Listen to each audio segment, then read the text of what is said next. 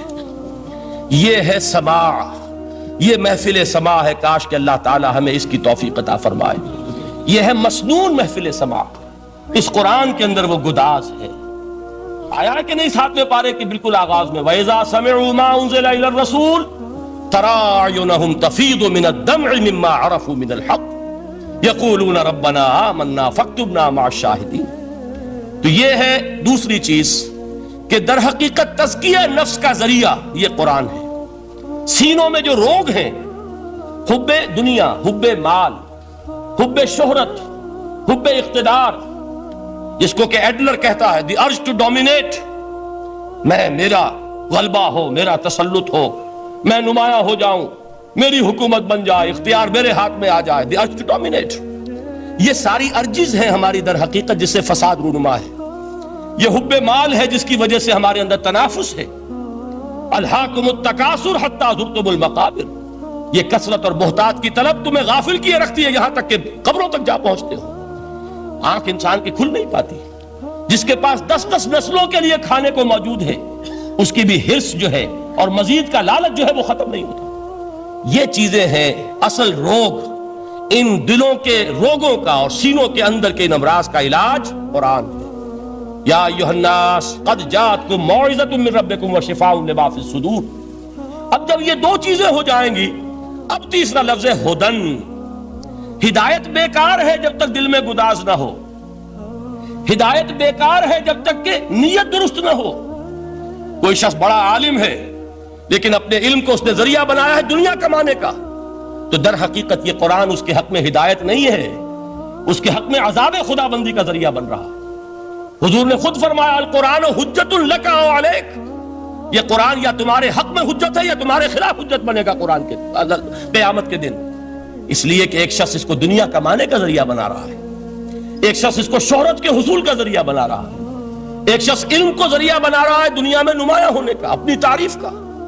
حضور نے فرمایا کہ قیامت کے دن سب سے پہلے 3 افراد کا معاملہ پیش ہوگا عدالت خداوندی میں۔ ایک وہ جو بڑا عالم سمجھا جاتا تھا، اس سے بڑا علم پھیلا۔ دوسرا وہ جو بہت صاحب ثروت تھا، اس نے بہت خیرات کے کاموں میں پیسہ لگایا۔ تیسرا وہ جو دنیا میں شہید سمجھا جاتا تھا کہ اللہ کی راہ میں جنگ کرتے ہوئے جان دیا۔ اللہ ان تینوں سے جو اس کو نعمتیں دی تھی ان کا ذکر کر کے پوچھے گا کہ میں نے تمہیں یہ دیا، تمہیں یہ دیا، تمہیں یہ دیا، تم کیا کر کے لائے؟ وہ شہید کہے گا کہ اللہ میں نے تیری راہ میں جنگ کی اور اپنی جان دے دی تاکہ تو راضی ہو جائے۔ اللہ فرمائے گا کذبتا، تو نے جھوٹ بولا، انک قد قاتلت لان یقال جریء، تو نے تو یہ جنگ اس لیے کی تھی کہ کہا جائے کہ بڑا جری ہے، بڑا بہادر ہے۔ یہ لوگوں سے بہادری کے تمغے لینا تمہارا مقصود تھا۔ وقد قیل، وہ کہا جا چکا ہے، اب یہاں تمہارے لیے کچھ نہیں۔ اور فرشتوں کو حکم ہوگا اور وہ اوندے منہ اس کو گھسیٹتے ہوئے جہنم میں جھونک دیں گے۔ دنیا میں شہید سمجھا جا رہا ہے، آخرت میں جہنمی ہے۔ یہی حال اس عالم کا ہوگا، یہی حال اس دولت مند کا ہوگا۔ تم نے یہ علم پھیلایا تھا کہ تمہارے علم کا چرچا ہو جائے، تمہاری شہرت ہو جائے، لوگ تمہاری دست بوسی کرنے لگے، لوگ تم سے جھک کر ملے۔ وہ دنیا میں ہو گیا، تمہارا مطلوب مل چکا، تمہارا مقصود حاصل ہو چکا، اب یہاں کچھ نہیں۔ تو جان لیجئے کہ جب تک دلوں کے روگ درست نہ ہوں، علم بیکار ہے، ہدایت قطعاً غیر مفید ہے۔ پہلے دلوں کا کرسٹ اترے، اس کی سختی دور ہو، یہ ہے موعظہ۔ دلوں کے اندر سے حب جاہ، حب دنیا، حب مال نکلے، یہ ہے تزکیہ، شفاء لما فی الصدور۔ اب ہدایت خداوندی، اب راستہ آپ دیکھیں گے اور اس راستے پر چلیں گے۔ یہ ہدایت جو ہے دنیا میں، یہی آخرت میں رحمت کی شکل میں ظاہر ہوگی۔ جنہوں نے اس قرآن کی ہدایت سے فائدہ اس دنیا میں اٹھایا، آخرت میں رحمت خدابندی کی بدلیاں ان پر سایہ کریں گی۔ ایک حدیث میں تو باقاعدہ الفاظ آئے ہیں کہ سورہ بقرہ اور سورہ آل عمران یہ دو بدلیوں کی صورت میں ظاہر ہوں گی میدان حشر میں، اور ان لوگوں پر سایہ کریں گی کہ جن کو ان سے بڑی محبت تھی۔ یہ چار الفاظ نوٹ کر لیجئے اسی ترتیب کے ساتھ: یا ایھا الناس قد جاءتکم موعظۃ من ربکم وشفاء لما فی الصدور وہدی ورحمۃ للمؤمنین قل بفضل اللہ وبرحمتہ۔ اے نبی کہہ دیجئے یہ اللہ کا بڑا فضل ہے، لوگوں سمجھو، اس کی بڑی رحمت کا ظہور ہوا ہے اس قرآن کی شکل میں، اس کی رحمت کا مظہر عدم قرآن ہے، اس کے فضل کا سب سے بڑا ثبوت قرآن ہے۔ فبذالک فلیفرحوا، اس پر انہیں خوشیاں منانی چاہیے۔ اترانا ہے تو اس پر اترائیں کہ اتنی بڑی دولت ہمارے پاس ہے، اتنا بڑا احسان ہے جو اللہ نے ہم پر کیا ہے۔ فبذالک فلیفرحوا هو خیر مما یجمعون، جو چیزیں یہ جمع کرنے کی فکر کر رہے ہیں ان سے کہیں زیادہ قیمتی یہ قرآن ہے۔ کاش کہ یہ دو آیات ہی ہمارے قلب کے اوپر یہ کندہ ہو جائے۔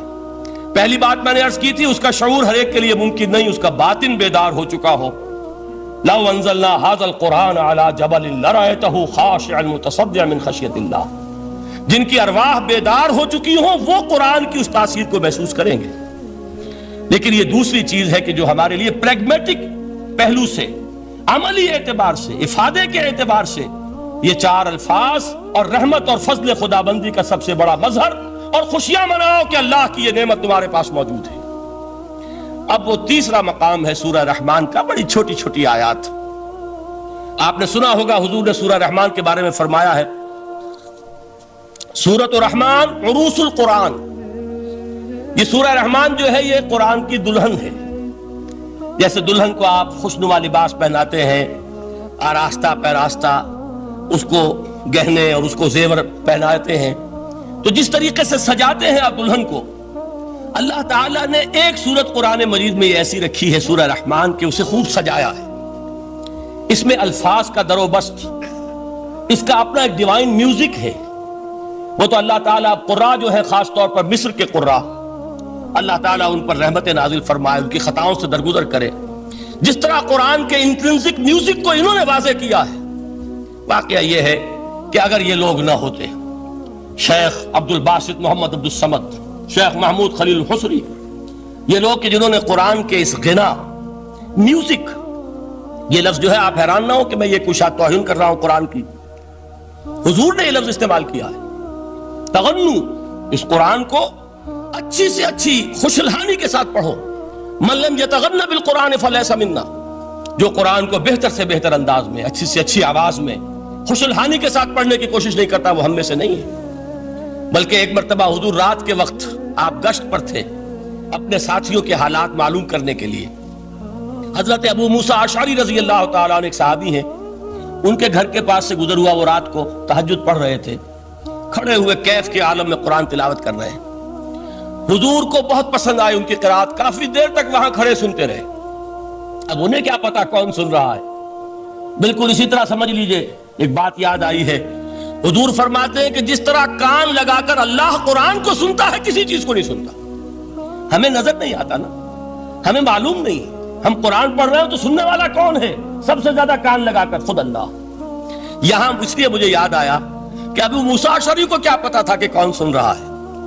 وہ اپنی کیفیت میں نماز میں تہجد میں قرآن کی تلاوت کر رہے تھے، اور ظاہر بات ہے ان کے گھر ایکڑوں میں بنے ہوئے نہیں تھے، ایک ایک کمرہ، ایک ایک کوئی حجرہ، ایسے ہی تو گھر تھے نا صحابہ کے۔ لہذا حضور پاس سے گزرے، آواز آئی، کافی دیر سنتے رہے۔ اس کے بعد آپ تشریف لے گئے، صبح فجر میں ملاقات ہوئی تو حضور نے تحسین کے انداز میں فرمایا، یا ابا موسیٰ انک قد اوتیت مزمارا من مزامیر آل داؤد، اے ابو موسیٰ تمہیں تو آل داؤد کے سازوں میں سے ایک ساز اللہ نے عطا فرما دیا ہے۔ جس طرح حضرت داؤد، لہن داؤدی مشہور ہے کہ جب وہ پچھلے پہر رات کو حمد کے ترانے الاپتے تھے، قرآن میں ہے کہ پرندے شامل ہو جاتے تھے ساتھ، اور پہاڑ وجد میں آتے تھے، پہاڑ بھی ان کے ساتھ شریک ہوتے تھے۔ تو جس طرح کا اللہ نے ان کو لہن عطا فرمایا تھا، حضور نے تحسین کے انداز میں فرمایا ہے ابو موسیٰ اشعری، اللہ نے تمہیں بھی آل داؤد کے سازوں میں سے ایک ساز عطا فرمایا۔ بہرحال قرآن مجید کا جو یہ میوزک ہے، قرآن کے الفاظ کا جو حسن ہے، جہاں تک حسن معنوی ہے وہ تو ہر لفظ میں ہے، لیکن یہ حسن ظاہری، حسن صوتی، حسن لفظی، یہ اپنے کلائمیکس پر آپ کو نظر آئے گا سورہ رحمان میں۔ لیکن قرآن میں یہ سورت اس اعتبار سے بھی ممتاز ہے، اس کی 4 آیات پر ذرا توجہ کریں گے، عجیب حقائق سامنے آئیں گے۔ جہاں یہ قرآن مجید کے حسن صوت اور حسن لفظی کی معراج ہے، وہیں اس کی پہلی 4 آیات میں 4 چوٹی کی چیزوں کا ذکر ہے، سب سے اونچی چیزیں۔ پہلی آیت کیا ہے؟ الرحمن، ایک آیت ہو گئی۔ رحمان کیا ہے؟ اللہ کا نام ہے۔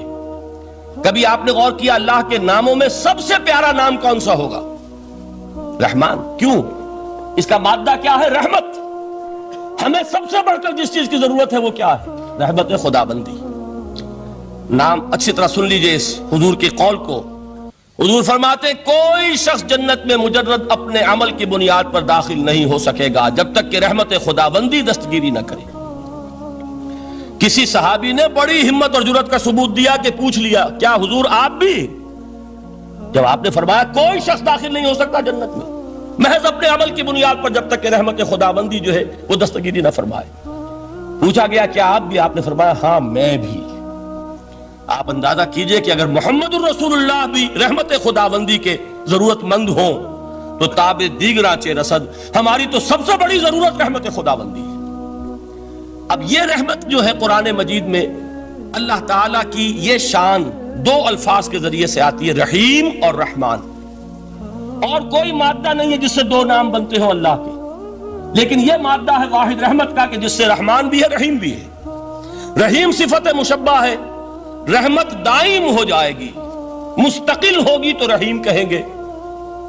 اور رحمان، اس میں رحمت کی ہے وہ شان ہے کہ جیسے ٹھاٹھے مارتا ہوا سمندر ہو، ہیجان کی کیفیت، طوفانی کیفیت، رحمت خداوندی کا طوفانی جوش، وہ ہے رحمان۔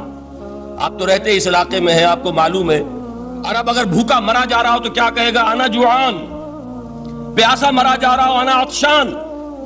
بہت غضبناک ہوگا غضبان، غضبان آصفہ قرآن میں آیا ہے، بہت غضبناک۔ رحمان جس کی رحمت جو ہے جوش میں ہے، ٹھاٹھے مارتے ہوئے سمندر کے مانند۔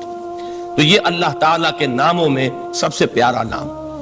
اب آگے چلیے، الرحمن علم القرآن، رحمان نے قرآن سکھایا۔ رحمت خداوندی کا سب سے بڑا مظہر، رحمان کی رحمانیت کا سب سے بڑا مظہر قرآن ہے۔ ان میں جو منطقی ربط ہے اس کو سمجھتے جائیے۔ اچھا آپ یہ سوچئے، جو علم بھی انسان کو حاصل ہوا وہ کس نے دیا؟ اللہ نے۔ سائنس کا علم کس نے دیا؟ اللہ نے۔ علم آدم الاسماء کلہا، وہ علم الاسماء جو حضرت آدم کو دے دیا گیا تھا ازل میں، یہ اسی کا ظہور ہے، یہ اسی کی ایکسفولیشن ہے جو ہو رہی ہے اور ہوتی رہے گی ابھی۔ اور دوسرے علم ہے وہ کس نے دی؟ اللہ نے دی۔ لا یحیطون بشیء من علمہ الا بما شاء، مخلوق میں سے کوئی اللہ کے علم میں سے کسی شے کا احاطہ نہیں کر سکتا مگر وہ جتنا اللہ دینا چاہے۔ لیکن یہ کہ تمام علوم میں چوٹی کا علم قرآن۔ نوٹ کرتے جائیے، اب چوٹی کی چیزیں جمع کیجئے۔ اللہ کے ناموں میں چوٹی کا نام رحمان، اللہ نے جو کچھ انسان کو سکھایا اس میں چوٹی کا علم قرآن۔ خلق الانسان، انسان کو پیدا فرمایا۔ سوال یہ کہ حیوانات کو کس نے پیدا فرمایا؟ آسمان کس نے پیدا کیے؟ زمین کس نے پیدا کی؟ فرشتے کس نے پیدا کیے؟ کیا مطلب خلق الانسان؟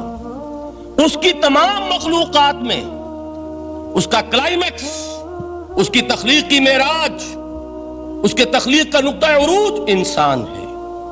یہ ہے کہ جو مسجود ملائک بنا ہے۔ وَلَقَدْ كَرَّمْنَا بَنِي آدَمَ وَحَمَلْنَاهُمْ فِي الْبَرِّ وَالْبَحْرِ وَرَزَقْنَاهُمْ مِنَ الطَّيِّبَاتِ وَفَضَّلْنَاهُمْ عَلَى كَثِيرٍ مِّمَّنْ خَلَقْنَا تَفْضِيلًا۔ تو تخلیق میں سب سے اونچی تخلیق انسان کی، علموں میں سب سے اونچا علم قرآن کا، اللہ کے ناموں میں سب سے اونچا نام رحمان۔ اب آئیے چوتھی چیز، علمہ البیان، انسان کو بیان کی صلاحیت عطا فرمائی۔ کیا اور کوئی صلاحیت عطا نہیں کی؟ بینائی کس نے دی؟ اللہ نے۔ اسی طریقے سے سماعت کس نے عطا فرمائی؟ اللہ نے۔ کتنی فیکلٹیز ہیں، کتنے ایکسٹرنل آرگنز ہیں سینس کے، کتنے انٹرنل سینسز ہیں جو اللہ نے دیے ہیں. لیکن یہاں بھی سمجھ لیجئے جتنی فیکلٹیز ہیں ہیومن فیکلٹیز، ان میں ٹاپ کی فیکلٹی جو ہے وہ اسپیچ ہے، کلام ہے، بیان ہے.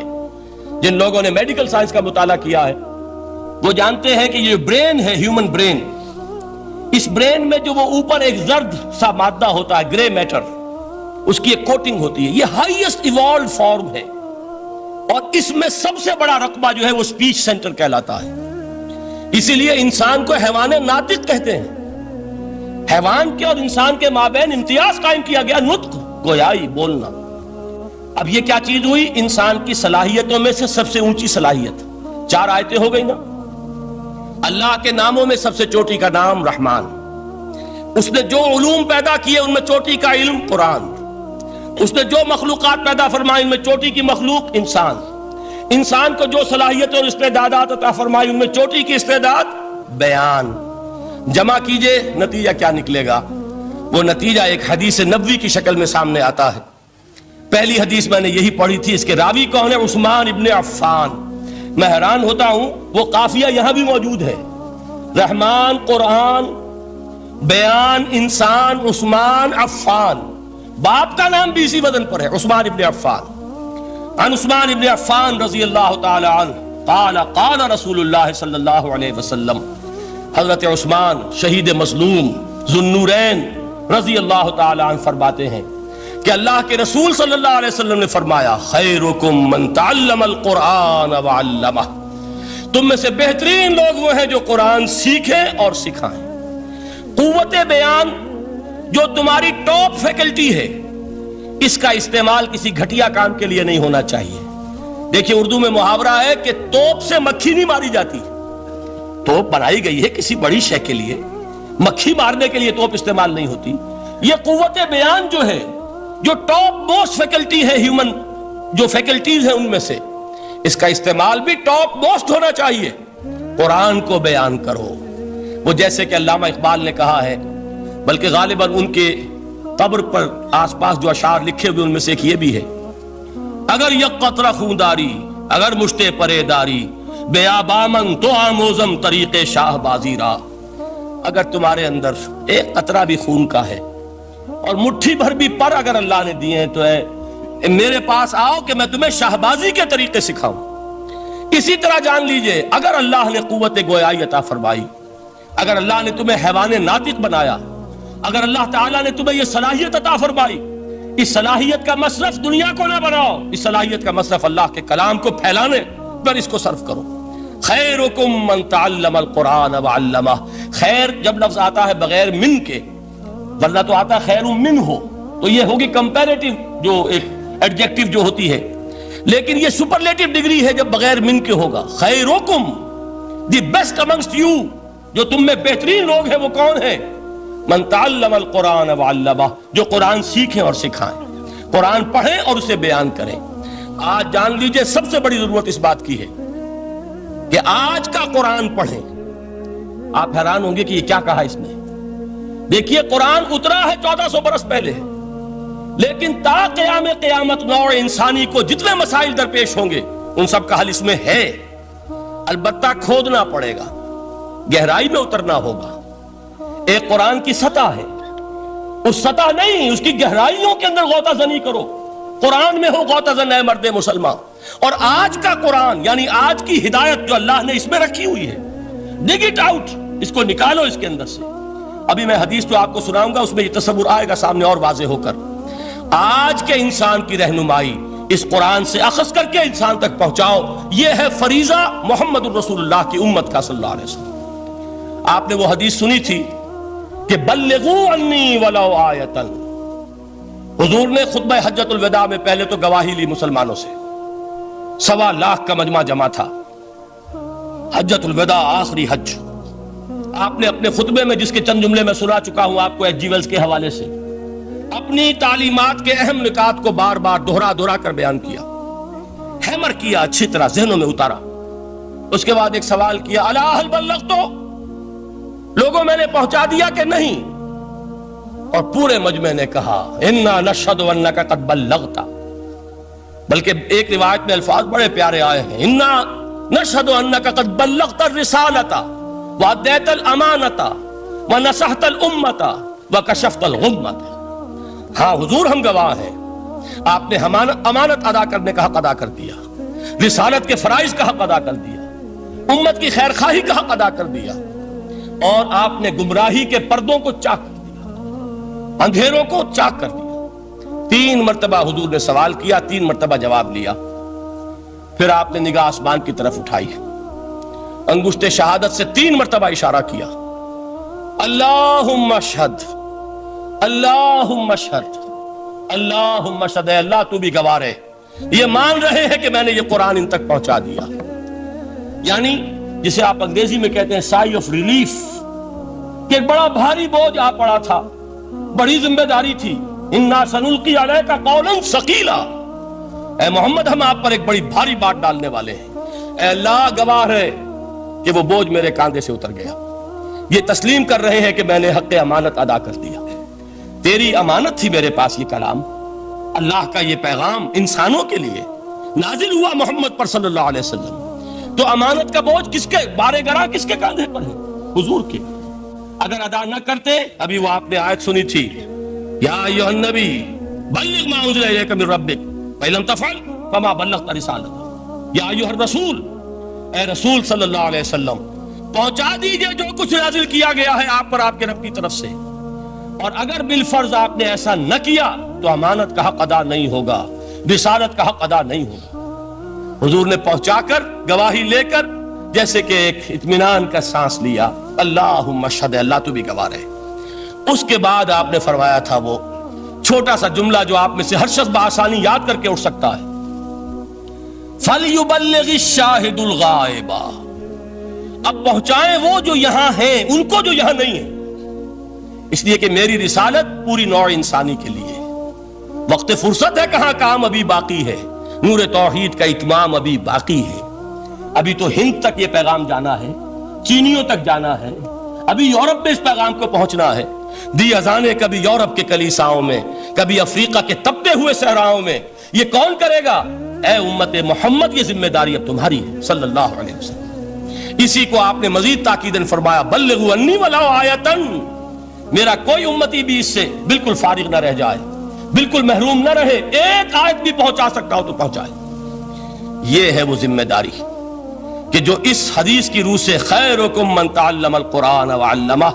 ایک ہوتا ہے ذمہ داری کو ایک بوجھ کی حیثیت سے، ایک فرض کی حیثیت سے بیان کرنا، یہاں ہے تشویق اور ترغیب کا انداز. کون نہیں چاہتا کہ میں بہتر سے بہتر کیریئر اختیار کروں؟ کون نہیں چاہتا کہ میری زندگی اعلیٰ سے اعلیٰ ہو؟ کون نہیں چاہتا کہ میرا وقت جو ہے اس کی بڑی سے بڑی قیمت مجھے ملے؟ کاش کہ ہمیں معلوم ہوتا کہ قرآن کا سیکھنا اور سکھانا کتنا اعلیٰ کیریئر ہے. کاش کہ ہمیں معلوم ہوتا کہ قرآن کی تبلیغ اور دعوت، اس میں جو لمحہ گزر رہا ہے وہ کتنا قیمتی ہو گیا ہے، اس کا کتنا بڑا اجر و ثواب اللہ کے ہاں ملنا ہے. تو خیرکم من تعلم القرآن وعلمہ، تم میں سے بہترین لوگ وہ ہیں جو قرآن سیکھیں اور سکھائیں. دوسری حدیث حضرت عمر سے مروی ہے رضی اللہ تعالیٰ عنہ. یہ پہلی روایت متفق علیہ تھی، بخاری اور مسلم دونوں میں موجود ہے. دوسری روایت صحیح مسلم کی ہے. حضرت عمر فرماتے ہیں، قال قال رسول اللہ صلی اللہ علیہ وسلم ان اللہ یرفع بہذا الکتاب اقواما ویضع بہ آخرین. اللہ اب اس کتاب کے ذریعے قوموں کو اٹھائے گا اور اسی کو ترک کرنے کے باعث رسوا کر دے. یہ ہے اب ابد الآباد تک کے لیے، خاص طور پر مسلمانوں کے لیے اللہ تعالیٰ کا یہ قانون.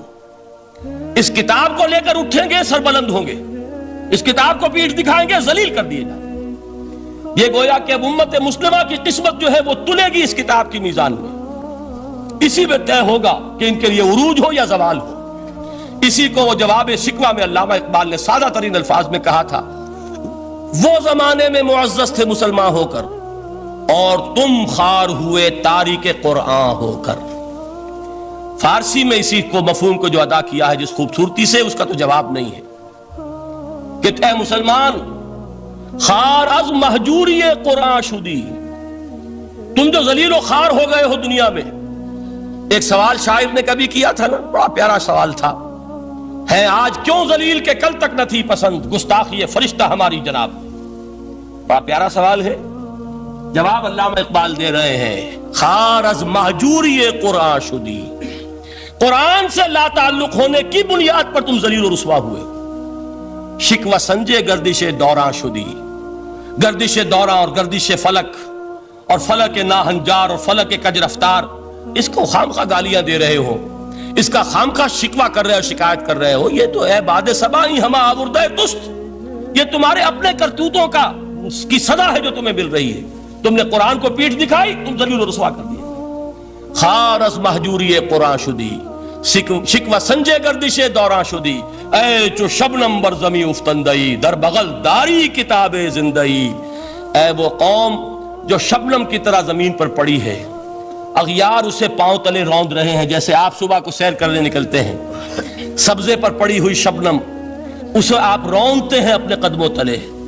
اے امت محمد، آج تو دنیا کی قوموں کے سامنے اسی طرح پابال ہے، سرنگوں ہے، لیکن ہوش میں آ کہ تیری بغل میں وہ کتاب زندہ موجود ہے، وہ کتاب زندہ جس نے کہ دنیا میں یہی جزیرہ نما عرب وحشی لوگوں کا مسکن، نہ یہاں علم، نہ یہاں تمدن، نہ یہاں تہذیب، نہ یہاں تنظیم، کوئی ڈسپلن نہیں، کوئی حکومت نہیں، کوئی تہذیب نہیں، کچھ نہیں، تاریکیاں ہی تاریکیاں۔ یہی کتاب تھی جس نے اسے منور کیا، یہی کتاب تھی جس نے دنیا کا امام بنایا، یہی کتاب تھی جس نے دنیا کا معلم بنایا، یہ کتاب تھی جس نے نئے نئے علوم ایجاد کرنے سکھائے، یہ کتاب تھی جس کی بدولت یہی عرب تھے جنہوں نے یونان کے فلسفے اور سائنس کو جو مر چکے تھے انہیں زندہ کیا، ان میں نئی چیزوں کا اضافہ کیا اور اسپین کی یونیورسٹیوں کے ذریعے سے یورپ تک دوبارہ پہنچا دیا۔ یہ وہ کتاب ہے، در بغل داری کتاب زندگی۔ اقبال نے کیسے کیسے شکوے کہے ہیں، اسی قرآن میں ہے اب تر کے جہاں کی تعلیم، جس نے مومن کو بنایا مہو پرویں کا امیر۔ اس قرآن کو لے کر مسلمان نکلا ہے، ایک ہاتھ میں قرآن، ایک میں تلوار۔ برا نہ مانیے، قرآن تلوار کا نام بھی آپ اپولوجیٹک انداز میں نہ لیا کریں۔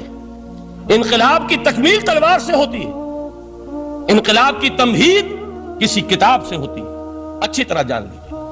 کبھی انقلاب صرف کتاب سے نہیں آیا، کتاب سے ذہن بدلتے ہیں، کتاب سے فکر بدلتی ہے، کتاب سے سوچ بدلتی ہے، کتاب سے ایک جماعت تیار ہوتی ہے، ایک قوت تیار ہوتی ہے۔ وہ 313 جو میدان بدر میں تھے وہ قرآن کا اعجاز کا ظہور تھے، لیکن ان کے ہاتھوں میں تلوار آئی ہے، ہم اسے ڈینائی نہیں کریں گے کہ در حقیقت انقلاب محمدی کی تکمیل میں یقیناً تلوار کا حصہ، لیکن یہ تلوار ہاتھ میں لینے والے آتے کہاں سے اگر قرآن کے ذریعے سے محمد الرسول اللہ نے وہ جماعت تیار نہ کی ہوتی، وہ کام کیا ہے، یتلو علیہم آیاتہ ویزکیہم ویعلمہم الکتاب والحکمہ، وہ سارا عمل قرآن کے گرد گھوم رہا جس سے وہ جماعت تیار ہوئی۔ اور پھر اقبال نے اس کو بھی 2 جملوں کے اندر ادا کر دیا، ایک شعر کے 2 مصرے، با نشہ درویشی در ساز و دمادم زن، چوں پختہ شوی خدرا بر سلطنت جم زن۔ پہلے ہے وہ نشہ درویشی، وہ فقر، وہ صحابہ کرام کے وہ راتوں کو اللہ کے سامنے کھڑے رہنا، وہ تزکیہ نفس، وہ موعظہ قرآنی، وہ تزکیہ جو قرآن کے ذریعے سے ہو رہا تھا 13 برس تک ہوا۔ اب جب ایک جماعت تیار ہو گئی، ایک قوت وجود میں آئی، تو اب اس قوت کو محمد رسول اللہ نے باطل کے نظام پر دے مارا، ٹکرایا۔ بانشہ درویشی در ساز و دمادم زن، چوں پختہ شوی خدرا بر سلطنت جم زن۔ تبھی وہ انقلاب آیا، جاء الحق وزہق الباطل ان الباطل کان زہوقا۔ تو اللہ تعالیٰ اس کتاب کو اب میزان بنا چکے ہیں، وبالحق انزلناہ وبالحق نزل، یہ قرآن حق کے ساتھ نازل ہوا ہے، فیصلہ کن کتاب ہے۔ انہ لقول فصل وما هو بالحزل، یہ قول فصل ہے، حزل نہیں ہے، کسی شاعر کی شاعری نہیں ہے کہ آپ نے تحسین کی تو کیا اور نہ کی تو کیا۔ یہ کتاب وہ ہے کہ اگر مانو گے تو مہو پرویں کا امیر بنو گے، اور اگر اس کو پیٹھ دکھائے رکھو گے جیسے دکھائی تم نے تو ذلیل کر دیے جاؤ گے، رسوا کر دیے جاؤ گے، جیسے کہ آج کم سے کم 300 برس سے پوری دنیا میں مسلمان ذلیل اور خوار ہیں۔ خار از مہجوری قرآن شدی، شکوہ سنجے گردش دوراں شدی، اے چو شبنم بر زمیں افتندئی، در بغل داری کتاب زندئی، ان اللہ یرفع بہذا الکتاب اقواما ویضع بہ آخرین۔ رواہ مسلم۔ آخری حدیث جس پر کہ میں اپنی گفتگو ختم کر دوں گا، یہ حضرت علی سے ہے رضی اللہ تعالی عنہ۔ دیکھیے ایک حدیث حضرت عثمان سے، ایک حضرت عمر سے، ایک حضرت علی سے. یہ سب کون ہیں؟ یہ سب ہمارے ہیں. یہ محمد الرسول اللہ صلی اللہ علیہ وسلم کی تربیت کا شاہکار. حضرت ابو بکر رضی اللہ تعالیٰ عنہ سے بھی ایک حدیث مروی ہے، لیکن اس کا متن مجھے یاد نہیں تھا. مفہوم اس کا یہ ہے کہ جس شخص کو اللہ نے قرآن جیسی دولت دی ہو اور پھر بھی کبھی اس کے دل میں یہ خیال آئے کہ اللہ نے اپنے کسی اور بندے کو کوئی زیادہ بڑی نعمت دی ہے، اس نے قرآن کی ناقدری کی. کسی ملینئر کو دیکھ کر اور بلینئر کو دیکھ کر، کسی کا بہت بڑا محل دیکھ کر اگر تمہارے دل میں یہ خیال آیا کہ یہ دولت بڑی ہے اس دولت سے جو تمہارے پاس ہے قرآن کی، تو تم قرآن کی قدر و قیمت سے واقف نہیں. تمہیں معلوم کیا کہ یہ کتنی بڑی دولت ہے. یہ در حقیقت شرح ہے انہی الفاظ قرآنی کی کہ فَبِذَلِكَ فَلْيَفْرَحُوا هُوَ خَيْرٌ مِّمَّا يَجْمَعُونَ.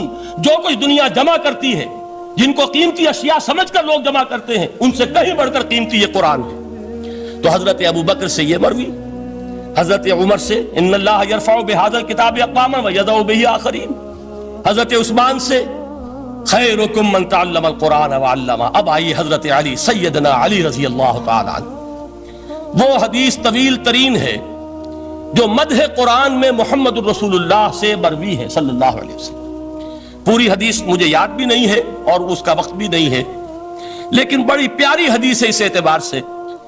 آغاز کیسے ہوا؟ حضرت علی فرماتے ہیں قال رسول اللہ صلی اللہ علیہ وسلم انہا ستکون فتنۃ، ان قریب ایک بہت بڑا فتنہ رونما ہوگا. حضور نے خبر دی فتنے کی. حضرت علی فرماتے اس پر میں نے عرض کیا قلتو، میں نے عرض کیا مل مخرج منہا یا رسول اللہ، اے اللہ کے رسول اس سے نکلنے کا راستہ کون سا ہوگا؟ دیکھیے یہ لکھا ہوا ایگزٹ، نکلنے کا راستہ. اور عام طور پر آپ نے دیکھا ہوگا بڑے ہالز میں یہ سرخ روشنی ہوتی ہے، اس میں اس کا اہتمام کیا جاتا ہے کہ اگر خدا نہ خواستہ کو حادثہ ہو جائے لوگوں کو معلوم ہو نکلنے کا راستہ کون سا. یہ مخرج ہے. حضور نے خبر دی کہ فتنہ ہوگا. تو دیکھیے میں ایک بات عرض کیا کرتا ہوں، ذرا توجہ کیجئے. ہمارا حال کیا ہے؟ ہم بڑے ریشنلسٹ قسم کے لوگ ہیں، یہ زمانہ ریشنلزم کا ہے. اگر ہم ہوتے تو کیا پوچھتے؟ وہ فتنہ کیا ہوگا، کیوں ہوگا، کہاں سے آئے گا؟ ہمارے سوال یہ ہوتے، کب آئے گا، کیوں، کہاں، کب، کیسے. ان سب کی حیثیت علمی سوالات کی ہے. بھائی کب آئے گا ایک علم ہے، کیسے آئے گا علم ہے، کہاں سے آئے گا علم ہے. لیکن اصل جو عملی اعتبار سے اہمیت والی شے ہے، بچاؤ کا راستہ کون سا ہوگا محمد الرسول اللہ، یہ بتائیے ہمیں. مل مخرج منہا یا رسول اللہ. حضرت علی نے یہ نہیں پوچھا فتنہ کیا ہوگا، کہاں سے آئے گا حضور، کیوں آ جائے گا، کب آ جائے گا. نہیں، مل مخرج منہا یا رسول اللہ، اے اللہ کے رسول یہ بتائیے کہ جب وہ فتنہ رونما ہوگا تو نکلنے کا راستہ کون سا. اس کا جواب ہے ارشاد فرمایا محمد الرسول اللہ نے، کتاب اللہ، اللہ کی کتاب ہے وہ مخرج. یہ کتاب ہے کہ جس کو تھامو گے تو فتنوں سے محفوظ رہو گے. اس کے بعد آپ فرماتے ہیں فیہ نبأ ما قبلکم وخبر ما بعدکم وحکم ما بینکم. اس میں تم سے پہلوں کی بھی خبریں موجود ہیں، عاد اور سمود اور قوم نوح اور قوم ہود اور قوم لوط اور قوم صالح اور آل فرعون. یہ کون ہے؟ من قبلکم، تم سے پہلے. وفیہ خبر ما بعدکم، جو کچھ تمہارے بعد ہونے والا ہے اس کی خبریں بھی موجود ہیں. لیکن وہ کیسے ہوں گی؟ وہ بٹوین دی لائنز ہوں گی، وہ بین السطور ہوں گی. ان کے لیے انسان کو، آپ کو معلوم ہے ایک عبارت میں سطور ہوتی ہے اور ایک درمیان میں ہوتا ہے، ان کے کچھ لکھا ہوا نہیں ہوتا. You have to read between the lines. قرآن میں بعد میں آنے والے حالات بھی درج ہیں، لیکن اس طرح نہیں جیسے کہ پچھلے حالات درج ہیں. اس کے لیے ذرا ان ڈیپتھ پونڈرنگ اوور، غور و فکر اور تدبر کی ضرورت ہوگی. وَحُکْمُ مَا بَيْنَكُمْ، اور جتنے اختلافات تمہارے اندر پیدا ہوں گے تا قیام قیامت، ان سب کا فیصلہ بھی اس کتاب میں موجود ہے. وَهُوَ حَبْلُ اللَّهِ الْمَتِينُ وَهُوَ الذِّكْرُ الْحَكِيمُ. یہی تو ہے وَهُوَ الصِّرَاطُ الْمُسْتَقِيمُ، سیدھا راستہ. اور کون سا؟ یہ قرآن تو ہے. ہر رکعت میں کہتے ہو اهْدِنَا الصِّرَاطَ الْمُسْتَقِيمُ، اور قرآن دیا ہوا ہے اس پر غور نہیں کرتے. عجیب تماشا ہے ہمارا. نماز کی ہر رکعت میں اهْدِنَا الصِّرَاطَ الْمُسْتَقِيمُ، اور حضور فرمایا وَهُوَ الصِّرَاطُ الْمُسْتَقِيمُ، صراط مستقیم یہ قرآن ہی تو ہے. الذکر الحکیم یہ قرآن ہی تو ہے، وَهُوَ حَبْلُ اللَّهِ الْمَتِينُ، اور یہی ہے اللہ کی مضبوط رسی۔ آپ نے قاری صاحب سے وہ آیات سنی سورہ آل عمران کی، وَاعْتَصِمُوا بِحَبْلِ اللَّهِ جَمِيعًا وَلَا تَفَرَّقُوا، اللہ کی رسی کو مضبوطی سے مل جل کر تھامو اور تفرقے میں مبتلا نہ ہو۔ تفرقہ ہوگا تو کیا ہوگا؟ تمہاری ہوا اکھڑ جائے گی۔ آج آپ کو معلوم ہے دول عرب اگر یہ یکجا ہو جائیں، ایک دن کے لیے اسرائیل قائم نہیں رہ سکتا، امریکہ نے، امریکہ کا باپ اسے قائم نہیں رکھ سکتا۔ اگر امت عرب ہی جمع ہو جائے، عالم اسلام تو بڑی شے ہے۔ جو وسائل ان کے پاس ہیں، جو اللہ تعالیٰ نے ان کو نعمتیں عطا فرمائی ہیں، لیکن افتراق، انتشار، اختلاف، جتھے بندی، گروہ بندی، دھڑے بندی، اس نے اسرائیل کا خنجر ان کے سینے میں پیوست کیا۔ اس لیے کہ فَتَذْهَبَ رِيحُكُمْ، اگر تم اختلاف کرو گے تو تمہاری ہوا اکھڑ جائے گی۔ آج وہ ہوا اکھڑ چکی ہے۔ تو فرمایا وَاعْتَصِمُوا بِحَبْلِ اللَّهِ جَمِيعًا وَلَا تَفَرَّقُوا، اللہ کی رسی کو مضبوطی کے ساتھ مل جل کر تھامو اور تفرقے میں مت پڑو۔ حضور فرما رہے ہیں وہ اللہ کی رسی کون سی؟ ہوا حبل اللہ المتین، یہی قرآن ہے اللہ کی مضبوط رسی۔ علامہ اقبال نے کیا خوب کہا ہے۔ علامہ اقبال نے قرآن اور حدیث کے حقائق کو جس طریقے سے اشعار کا جامع پہنایا ہے، وہ تو خود کہتے ہیں گوہر دریائے قرآن سفتام، میں نے قرآن مجید کے دریا سے موتی نکال کر اپنے اشعار کے اندر میں نے چن دیے ہیں۔ میرا کام اور کچھ نہیں ہے۔ موتی کوئی بھی غواص پیدا نہیں کرتا، دریا کی گہرائی سے نکال لاتا ہے۔ یہ میری حکمت نہیں ہے جو میرے اشعار میں ہے، یہ میں نے قرآن مجید کے دریا میں غوطہ زنی کر کے اس سے یہ موتی نکالے۔ گوہر دریائے قرآن سفتام۔ اب دیکھیے اسی حدیث کے اس ٹکڑے کو کیسے شعر میں لائے ہیں۔ از یک آئینی مسلمان زندہ است، پیکرے ملت ز قرآن زندہ ہست۔ مسلمان کی زندگی تو ایک آئین کے بدولت ہے، یہ آئین قرآن۔ جو کہا تھا کبھی قائد اعظم مرحوم نے، جب پوچھا گیا تھا کہ آپ کے پاکستان کا دستور کیا ہوگا، کیا فرمایا تھا؟ یاد کیجئے کہ ہمیں کسی نئے دستور کی ضرورت نہیں، ہمارا دستور 1400 برس پہلے طے ہو چکا ہے۔ یہ ہماری بدقسمتی ہے جو کچھ کہا تھا قائد اعظم نے کہ God has given us a golden opportunity to prove our worth as architects of a new state and let it not be said that we didn't prove equal to the task۔ میں معذرت کے ساتھ عرض کروں گا حضرت کہ واقعہ یہ ہے کہ ہم اس کے equal to the task ثابت نہیں ہوئے۔ قائد اعظم کا دیا ہوا پاکستان آج دنیا میں موجود نہیں ہے، اس کا ایک حصہ اپنے نام سے دستبردار ہو کر بنگلہ دیش بن چکا ہے، اس نے اپنی تاریخ کو خیر بات کہہ دیا ہے۔ حالانکہ مسلم لیگ کی جنم بھومی ڈھاکہ ہے، 1906 میں ڈھاکہ میں مسلم لیگ نے جنم لیا تھا، اور اگر وہ صرف ہم سے علیحدہ ہوتا یہ اکیرا صدمہ ہوتا، لیکن یہ کہ اس نے جب نام بدلا ہے در حقیقت اس نے اپنے تاریخ سے، اپنے پس منظر سے استعفیٰ دیا۔ یہ ہمارا دوہرا ہمارے لیے صدمے کی بات ہے۔ کیا 2 یمن موجود نہیں ہیں؟ ان میں سے کوئی ایک بھی اپنا نام چھوڑنے کو تیار ہوگا؟ کیا 2 جرمنی دنیا میں موجود نہیں ہے؟ کوئی ایک بھی ان میں سے اپنا نام چھوڑے گا؟ کیا 2 کوریا نہیں ہیں؟ 2 ویتنام نہیں ہیں؟ تو کیا 2 پاکستان نہیں ہو سکتے تھے؟ ہو سکتے تھے۔ میں یہ کہا کرتا ہوں کہ یہ گہرا صدمہ ہے علیحدگی، اور دوہرا صدمہ ہے، اور اس سے کہیں زیادہ بڑا کہ انہوں نے اپنا نام بدل دیا، اپنی آئیڈینٹی چینج کر دی۔ انہوں نے وہ نام اپنے ماتھے سے اتار کر خلیج بنگال کے اندر دبو دیا۔ یہ بہت بڑی سزا ہے جو ہمیں ملی ہے۔ کیوں ملی ہے؟ کہ ہم نے 25 برس تک اس جس کو کہا تھا کہ وہ ہمارا آئین ہے، اس کو آئین نہیں بنایا۔